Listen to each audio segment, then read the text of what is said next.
Hola a todos. Bueno, en este teórico vamos a hablar sobre vacunas contra Streptococcus pneumoniae. Quería comentarles que este teórico va a estar muy relacionado a lo que vamos a ver en el taller que van a tener el 23 de septiembre. Bueno, para comenzar, vamos a decir que las vacunas son la estrategia más costo efectiva para la prevención y la disminución de la mortalidad causada por enfermedades infecciosas. Es muy importante en el diseño de vacunas conocer qué tipo de respuesta inmune se necesita para lograr la protección frente a determinado patógeno. En el caso de Streptococcus pneumoniae, que es lo que vamos a hablar ahora, el principal antígeno de esta bacteria responsable del éxito es la cápsula polisacarídica. Como ya vieron en los teóricos anteriores, es el principal factor de virulencia y también la estructura inmunodominante. Esta cápsula le permite a la bacteria enmascararse y evitar que sea fagocitada. Y para que las células fagocíticas puedan lograr atacar este patógeno, se necesitan que esta bacteria esté opsonizada. Una de las maneras es mediante anticuerpos. Entonces, de esta manera se utiliza como antígeno vacunal la cápsula polisacarídica para lograr generar anticuerpos anticápsula que puedan opsonizar la bacteria. Bueno, en 1916 fue la primera vez que se pudieron aislar los polisacáridos capsulares, y a partir de ahí comenzó el desarrollo de vacunas contra este patógeno. Actualmente contamos con dos tipos de vacunas a polisacáridos y vacunas conjugadas, que ahora vamos a ver un poco más en detalle cada una de ellas, pero ambas son serotipo específicas. ¿Qué quiere decir? Como ustedes ya vieron, el Streptococcus pneumoniae consta de casi más de 100 serotipos descriptos, creo que cerca de 100, ya en este momento estamos cerca de 100 serotipos descriptos, pero no todos contribuyen de manera igual a las enfermedades invasivas. Entonces, en las vacunas lo que se hace es, se diseñan con los polisacáridos, que son los más relevantes que causan enfermedades invasivas. Y lo que se busca con las vacunas es generar una inmunidad que reduzca la severidad de la infección. En cuanto a las vacunas a polisacáridos, los primeros intentos en desarrollar vacunas fueron a mediados del siglo XX. En 1944 se probó una vacuna tetravalente en una población militar joven con alta tasa de endemicidad de la enfermedad, y esta vacuna generó buenos resultados. Sin embargo, el entusiasmo por el desarrollo de vacunas disminuyó con el éxito de la penicilina, que había sido descubierta un tiempo anterior a este estudio.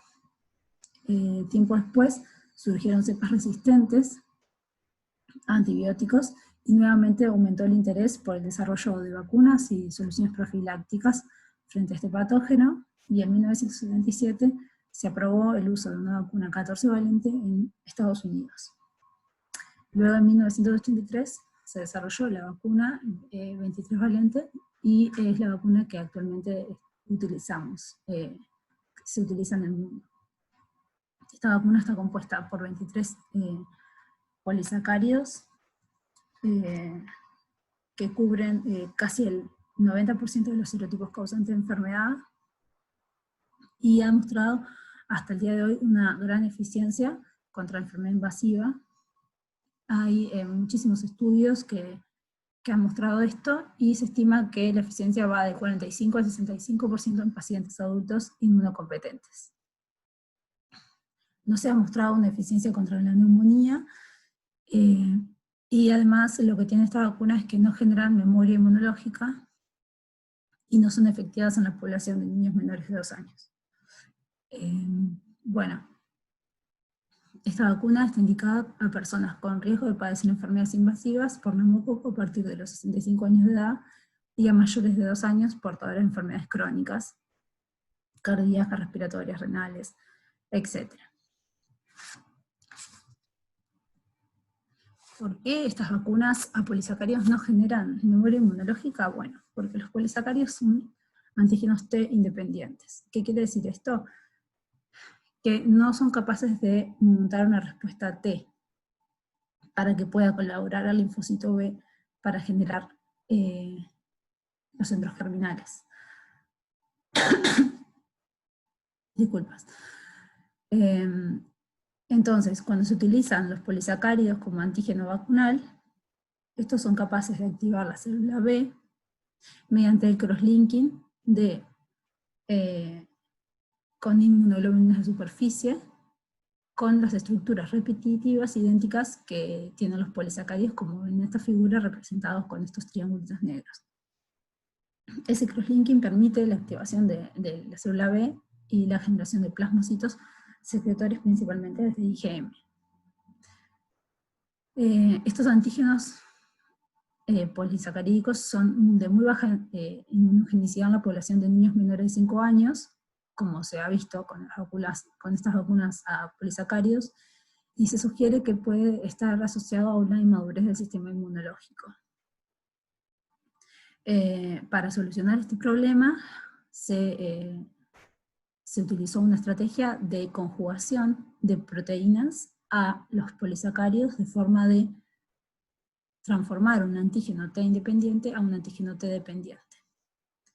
Entonces la conjugación aumenta la inmunogenicidad de los polisacáridos y permite una respuesta T dependiente y generación de memoria.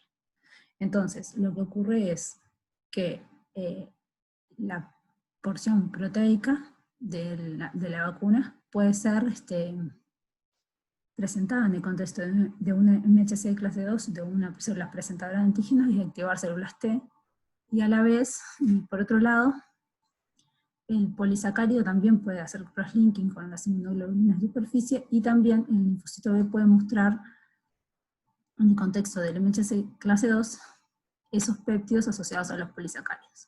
Entonces, se puede generar la colaboración BT necesaria para la generación de memoria cuando un linfocito B presenta, en el contexto del MHC, un péptido para el cual una célula T fue activada previamente. De esta manera se genera esa colaboración y la célula T le proporciona la segunda señal que necesita el linfocito B para poder hacer el cambio de clase y la maduración de afinidad y la generación de memoria.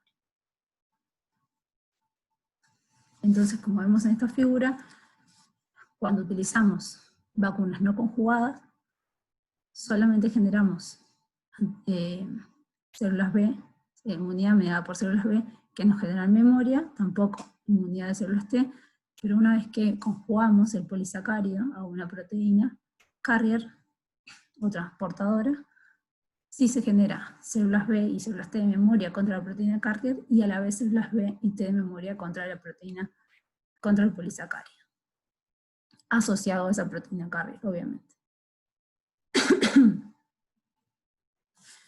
Bueno, en este cuadro lo que se pueden ver son los tipos de vacunas que existen, conjugadas. También en este cuadro aparece la 23 valente, pero vamos a focalizarnos solamente en las conjugadas. El número de serotipos incluidos en esas vacunas, cuáles serotipos están, y cuáles son las proteínas carrier o transportadoras que se asocian a esas vacunas. La primera en desarrollarse fue la 7 valente, la conjugada de 7 serotipos, PCV7, en el año 2000.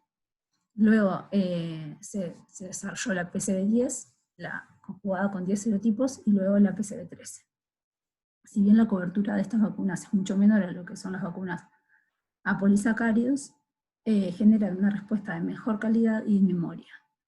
Y una de las razones, o la principal razón, es el costo tecnológico de su desarrollo. Estas vacunas han mostrado ser muy eficientes en adultos y en la población de niños. Está indicado también para adultos inmunocomprometidos. La vacuna 7 valente ha mostrado unas tasas de eficiencia súper altas, cerca del 97%, contra enfermedades invasivas asociadas a los serotipos obviamente vacunales, y han sido menos eficaces para lo que son las neumonías y la otitis. Y algo muy importante que estas vacunas conjugadas logran es inducir una inmunidad de rebaño. O sea, que pueden inducir o incidir en lo que es la tasa de de enfermedades invasivas en poblaciones no vacunadas, y eso se cree que está mediado por una disminución en la transmisión de neumococo a individuos susceptibles. Lo que vemos en esta diapo es el impacto que tuvieron las vacunas conjugadas desde su aplicación. En las primeras dos gráficas, como vemos aquí, es un estudio que se hizo en Estados Unidos con datos desde 1996 al año 2001. En este estudio se muestra que la introducción de la vacuna 7 valente en el año 2000 induce una disminución significativa de los casos de enfermedad invasiva cada 100.000 habitantes en la población de niños menores de 5 años, principalmente los niños menores de 2 años, que eran justamente los más susceptibles en ser afectados por esta enfermedad. Previo a la vacuna era la población que tenía mayor número de casos, y luego de la introducción de la vacuna se ve una disminución significativa. Y también esta vacuna, como dijimos recién, induce una protección, un efecto rebaño, que afecta a las poblaciones mayores de 65 años, a poblaciones entre 40 y 64 años de edad, y a población de 20 y 19 años de edad, con una disminución significativa de casos de enfermedad invasiva. Estas dos gráficas que vemos aquí, a la derecha, también es un estudio de Estados Unidos, con datos un poco más abarcativos a lo largo del tiempo. Muestran lo que sería la incidencia de casos cada 100.000 habitantes de enfermedades invasivas desde 1998 al 2016, y cada una de estas columnas muestra lo que sería todos los casos de enfermedades invasivas, y la gris nos mostrarían la incidencia de enfermedades invasivas asociadas a los serotipos de la vacuna 13 valente. Y bueno, como vemos aquí, con la introducción de la vacuna 7 valente en el año 2000, hay una disminución muy grande de lo que son los casos de incidencia total de enfermedad invasiva, como también asociados a esos otros serotipos de la vacuna 13 valente, y una vez introducida la 13 valente también obviamente disminuyen muchísimo. Como vimos recién también, otra vez para mostrarles cómo la introducción de esas vacunas en la población de niños incide en lo que es los casos en la población no vacunada. Como vemos aquí cómo va disminuyendo a lo largo del tiempo, y en este estudio se muestra también que en el año 2014 se introdujo la vacuna en adultos, y también obviamente induce una disminución de casos asociados a los serotipos de la vacuna, pero esto se venía observando mucho tiempo antes de la introducción de la vacuna en esa población, y justamente estaba mediada por un efecto, por una inmunidad de rebaño que se estaba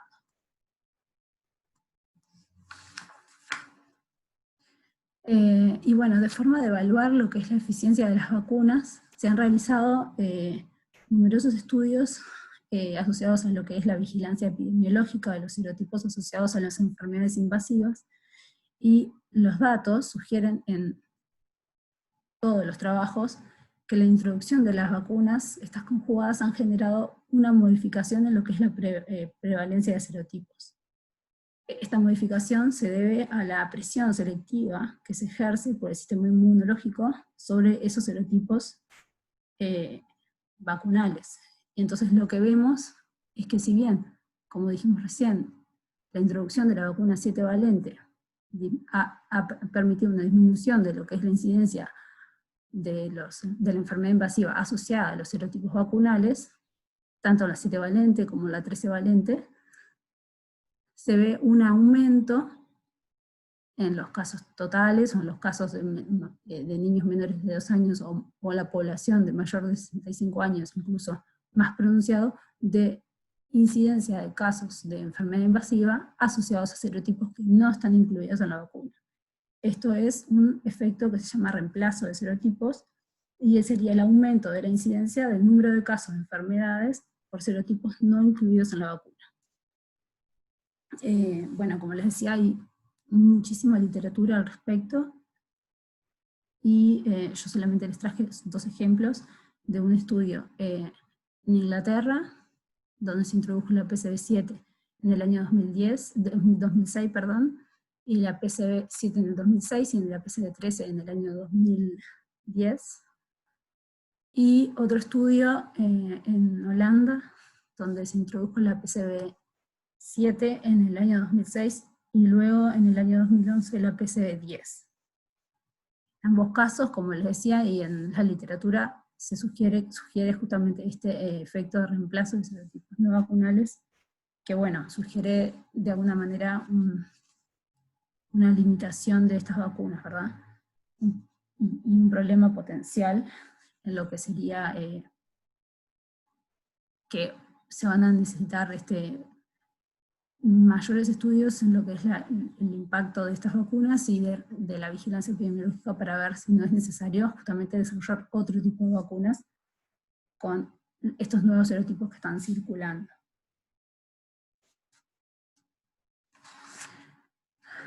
Bueno, aquí les quise mostrar un poco de datos de Uruguay.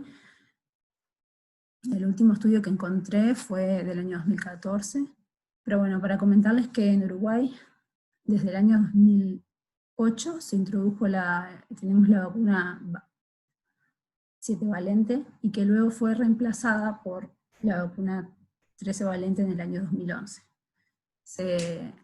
Uruguay fue uno de los primeros, fue el primer país en la región que, de hecho, que introdujo esta vacuna 13 valente.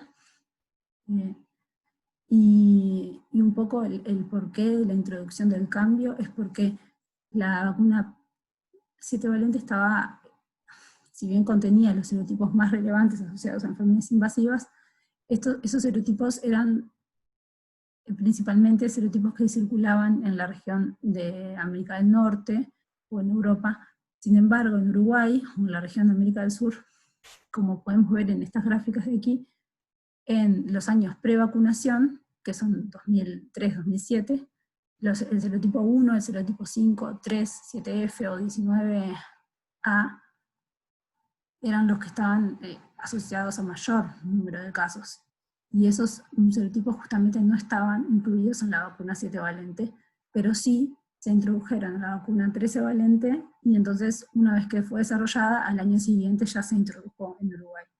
Y bueno, esto es un poco para mostrarles la importancia de lo que es la vigilancia epidemiológica a la hora de tomar decisiones de introducir nuevas vacunas en los países.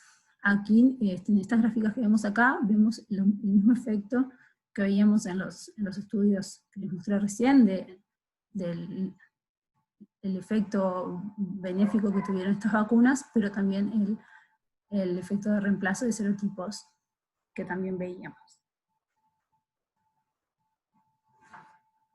Y bueno, como para ir finalizando, quería comentarles que la colonización nasofaringea, como ustedes ya vieron en el teórico anterior, juega un papel clave en lo que es la epidemiología de las enfermedades infecciosas, ya que es el único reservorio y es el punto de partida para la enfermedad invasiva, y que cómo las vacunas conjugadas han modificado de alguna manera lo que sería la distribución de serotipos colonizantes. Entonces, en este estudio que les muestro acá, lo que podemos ver es justamente cómo fue cambiando la proporción de serotipos en la nasofaringe de los niños menores de 5 años, pre- y post-vacunación, y cómo justamente luego de la vacunación hay un aumento de casos de serotipos que no están incluidos en la vacuna, que están predominando lo que es la colonización en la nasofaringe de los niños. En estas gráficas de aquí vemos cómo varían los serotipos los serotipos en cada uno de los años. En grisecito más claro son los serotipos asociados a la vacuna 7 valente, en negro a la 13 valente, y en blanco serían los no vacunales, y vemos como a lo largo del tiempo van siendo mucho más prevalentes los serotipos no vacunales, los serotipos colonizantes.